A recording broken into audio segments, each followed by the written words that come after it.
Great to be here again, and thank you so much, Chairwoman Collins, for your leadership on this subcommittee and all the work you've put in with us over the years. I look forward to continuing to work with you on those priorities. And to Ranking Member Reed, I know you're passionate about housing issues and are a real champion for HUD programs, and I appreciate your work now on this as well.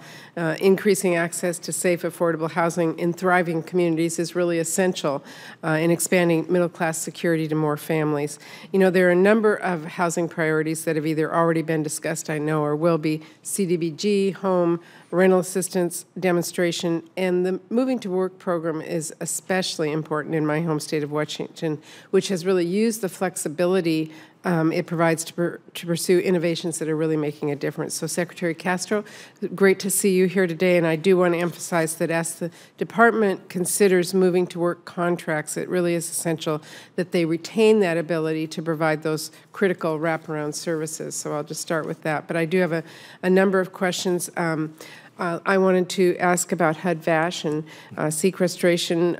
It's probably been brought up here already today, but we have made really dramatic progress towards ending veterans homelessness. But according to the 2014 point-in-time count, there are still 50,000 veterans who are homeless on any given night. So there is a lot of work ahead on that, and I still hear a lot from providers in my home state that there are not enough vouchers to meet demand. So I wanted to ask you today, with no new vouchers, how do we achieve the goal of ending homelessness? Yeah, thank you for the opportunity to address that. First, let me say, I mentioned earlier that we've made tremendous progress. As you say, we've seen a 33% reduction in the last 4 years, and we have helped 83,000 veterans with the 70,000 HUD-VASH vouchers that have been allocated. And the President has a bold goal of effectively ending veteran homelessness by the end of 2015. And I'd be the first to recognize that we're making strong progress. That is a stretch goal. The reason that we have had the success that we've had, though, is due to the vouchers, but it's also due to a series of other coordination and steps that have been taken out there in the United States. First of all, the adoption of policies like Housing First and rapid rehousing. And in public housing authorities, for instance, the prioritization for vouchers and otherwise of veterans, so that the use of traditional resources other than HUD-VASH by prioritization for veterans. And the effect of that, as I mentioned a little bit earlier, is that we see cities now hitting that functional zero, like New Orleans and like Phoenix and Salt Lake soon will. The request that we have for fiscal year 2016 also asks for special purpose vouchers, $177.5 million in special purpose vouchers that could be used for for veterans who were other than honorably discharged.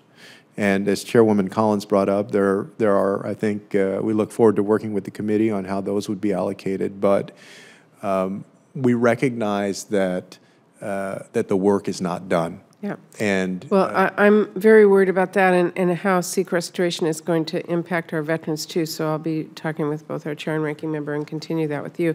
I did want to. I know Senator Daines just mentioned it, but I am pleased to see you focus a portion of the voucher program on the Native American families facing homelessness.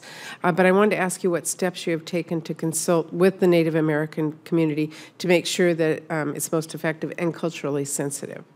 Yes, our staff, in fact, has engaged in robust discussions with the Native American community as we look at issues related to NAHASDA as part of the outreach that happens in the regional offices and HUD's headquarters.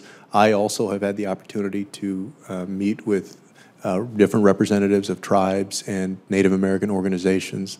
And so it's something that we're absolutely committed to doing, having a strong partnership to be responsive. Okay, I would just really encourage you to do that. I think it's really important to be sensitive to that as you move forward.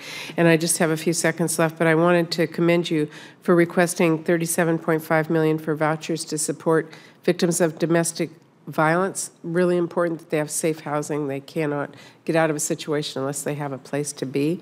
But I wanted to ask you if your department coordinated with the Department of Justice and DV service providers to help determine how to best administer and distribute those vouchers. Yeah, there are, I believe, ongoing discussions with multiple departments on this, and we want to make sure, just as importantly, that going forward, if this is funded, that we continue to do that. At the end of the day, I think we share with everyone a desire to see not just the money allocated, but more importantly, for these vouchers to be used effectively to serve their purpose, and so we look forward to a partnership there. Great. Thank you very much, and thank you for your leadership at the agency. And I, again, look forward to working with our chair and ranking members as they move forward on this really important committee. Thank you.